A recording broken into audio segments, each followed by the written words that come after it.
Hello again. We're back and our asparagus is ready to go onto the grill. So let's go ahead and start putting it on. Take your tongs and just go ahead and set them on there. All right. And you can hear them starting to sizzle there on there. They're nice. And if you want, you can add just a little bit of salt and pepper on there for some flavoring. After you salt and pepper them, you're going to want to, it's roughly about 2 minutes, give or take, all depending on how you feel and what you like your vegetables at. Again, I like mine a little more uncooked, so I like to leave them on there about a minute or so, just enough to get them that little bit of grilling flavor that we love to taste.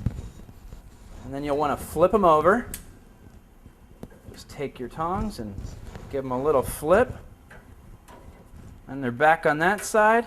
And you probably don't need to season them again because they're pretty good and seasoned. So, and from there, they'll go about another minute or so. And once you take them off, you can throw a little bit of butter on. You can throw some more salt and pepper if you'd like. Or you can just leave them as they are, nice and healthy.